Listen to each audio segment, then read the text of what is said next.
Gear up for the future with Quantum University. Write your success story with our new age programs that shall be amongst the top 3 most rewarding careers in India and across the globe in the next decade. One of the reasons why Quantum is a leading private university in India is these world-class partnerships which makes it stand out among the rest.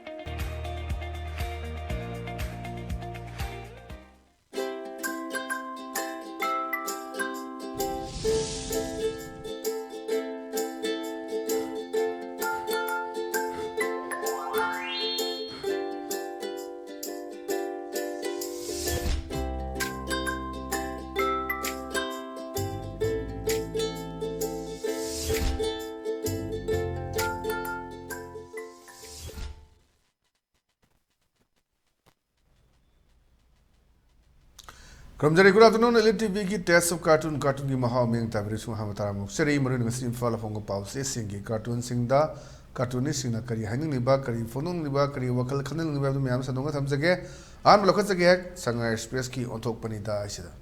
ओंथोक Penida हारिबा cartoon Singh view या फजबा cartoon नि अखोई मरुप अनि नि असमद सार हाइरसु यारे मागी कनो हाइतारे अददैदा माना वरी गना की मी ngang मयाम की meeting ama taw kana da ngang ge bagi wari ti matang da mana phongdok kani mana haigida as ngarang sarna miya mamangda aidi paisa cha da mantri ni haidana isor palaga wasak piridu kidra ana hangmani adeda mantri no khumak pani ya phajana haya ngawbo ai ngasi phom mi wonda ge direct paisa amata lowdri ai ge nipina timina lowjabagi wane na ya phajaba mafam ne khoi de da ai di paisa cha de corruption taw de do koi krai de proof lai do no ma corruption taw bi paisa cha de se koi hita paisa pinering da photo namaga haji pot yen ba chappa da thagat nari smaina thagat nau nai te lona thumna pina ba ngak tani adai madu de mu khalak ta kana mu thongna bi pot su lai ni ana sai da ne ana ma nai chumba ai ngasi paisa am cha de ai na sunau log de koi ne pina log ne na aduna mantri mle mayam sinji mantri mle gi wanong ge hai ta di masa da wanong munu mantri MLA mayam dugi nupi de wanomu ana mayam haineri do nupi na haibada indaba mise pang leitabani mai nupa sing sena haina boda chumbani aduna ni saida ma sai gi mantri sena mayam bang da haibdune ai ngasi wauta sikim sajate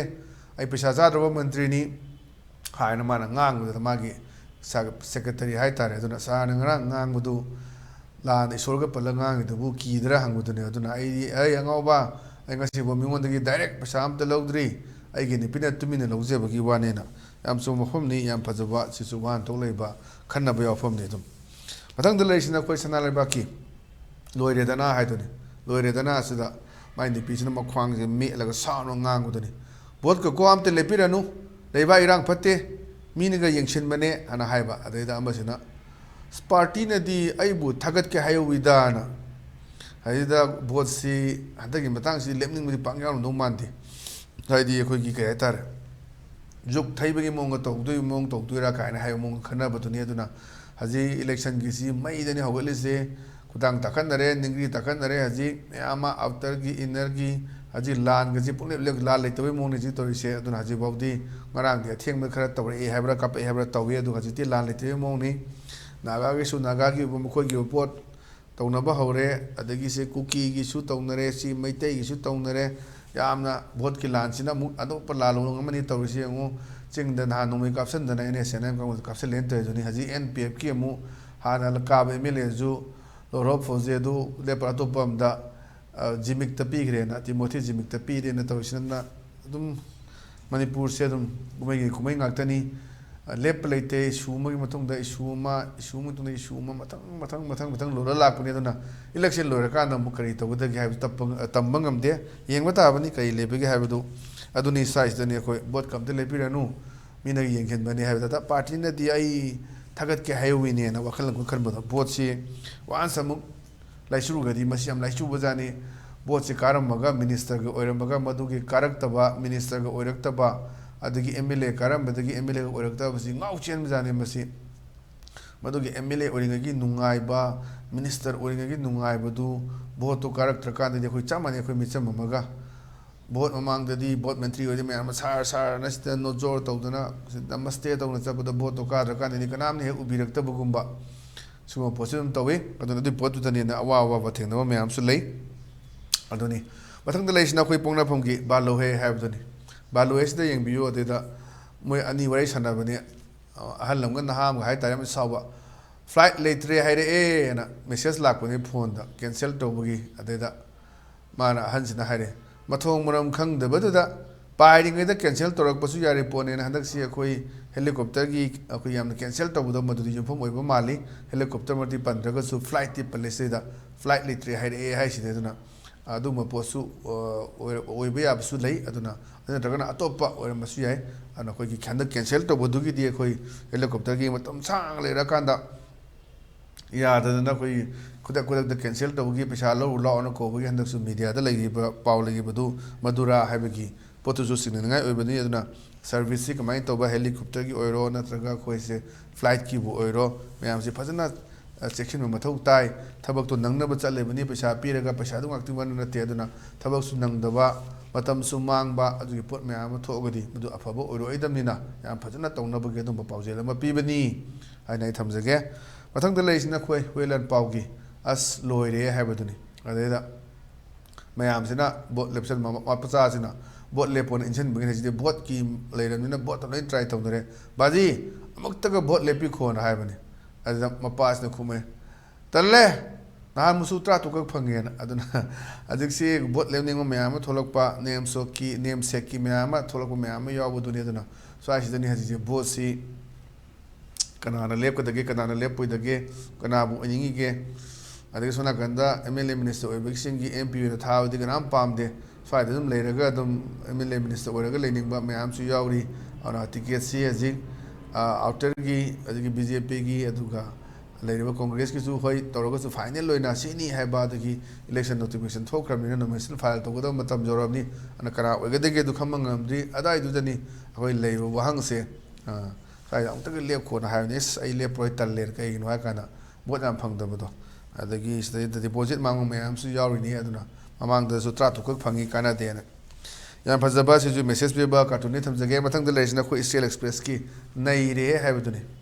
ꯅꯩꯔꯦ ꯍꯥꯏꯕꯁꯤꯗ ꯑꯩꯈꯣꯏ ꯑꯗꯨꯝ ꯋꯥꯀꯤꯡ ꯆꯠꯂꯒ ꯃꯣꯏ ꯋꯥꯔꯤ ꯁꯥꯟꯅꯕꯒꯤ ꯃꯑꯣꯡꯅꯤ ꯇꯧꯔꯤꯕ ꯐꯣꯇꯣꯁꯤꯗ ꯎꯠꯂꯤꯁꯦ ꯂꯩꯕꯥꯛꯀꯤ ꯑꯉꯝ ꯃꯊꯧꯁꯤꯡꯁꯨ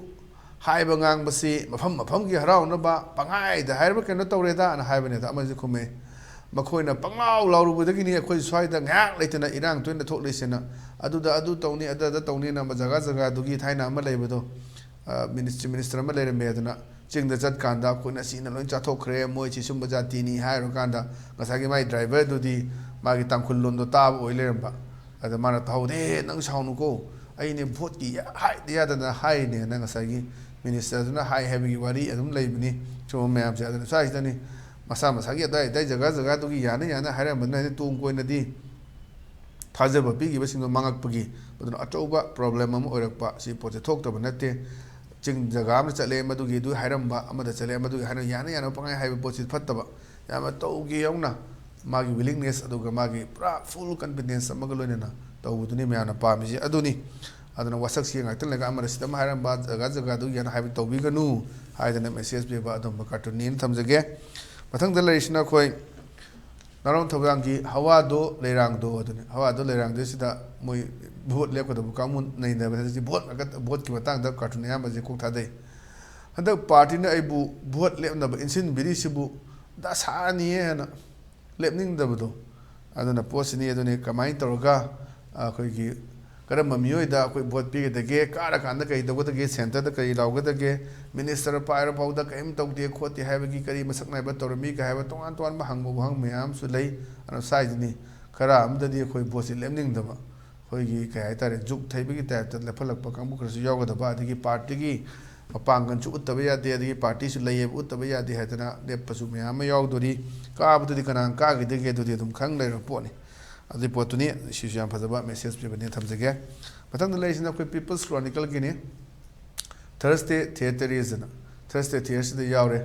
ꯃꯣꯏꯅ ꯍꯥꯏꯗꯤ ꯇꯤꯀꯦꯠꯀꯤ ꯃꯇꯥꯡꯗ ꯇꯧꯅꯔꯤꯁꯤꯡꯁꯤꯗ ꯃꯌꯥꯝꯁꯦ ꯃꯌꯥꯝ ꯐꯪꯒꯗꯕ ꯃꯌꯥꯝꯁꯤꯗ ꯍꯥꯏꯅꯕꯗꯨꯅꯤ ꯑꯗꯨꯅ ꯑꯃꯅ ꯐꯪꯈꯤꯕꯗꯨꯗ ꯃꯥꯅ ꯍꯥꯏꯅ of course he is bound to get a ticket ꯃꯥ ꯁꯣꯏꯗꯅ ꯇꯤꯀꯦꯠ ꯃꯥ ꯐꯪꯈ꯭ꯔꯅꯤ as he is always in the VVIP circle ꯃꯥꯗꯤ ꯃꯇꯝ ꯈꯨꯗꯤꯡꯃꯛꯇ VVIPꯒꯤ very important person ꯁꯤꯒꯤ ꯁꯔꯀꯜꯗ ꯂꯩ and return home late every day and every night ana sida adum numi khudingi ma de thenga jadana BBIB manakta leibinina ma adum ticket phangani che khangi na haibegi potuni duna ticket se kanana tanage adagi kanana nampuda lep khan gadaruge haibna chingo mayam duni ana yengsi result amdi lakani Manipur suduna swai dani cartoon 6 na achauba message ma piri re mayam sida ana ngasi gi adum ba elite tv gi test of cartoon gi mahau batanga solution jere meng ta bire bising bomu kana kuram jabaga lorina kane na bethan gi jeri pine bires.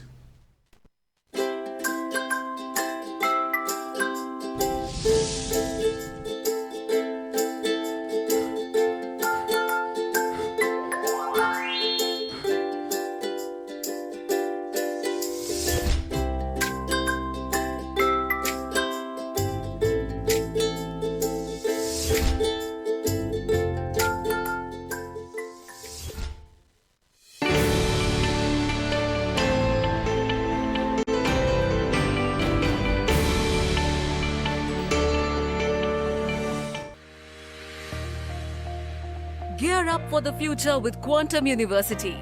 Write your success story with our new age programs that shall be amongst the top 3 most rewarding careers in India and across the globe in the next decade. One of the reasons why Quantum is a leading private university in India is these world-class partnerships which makes it stand out among the rest.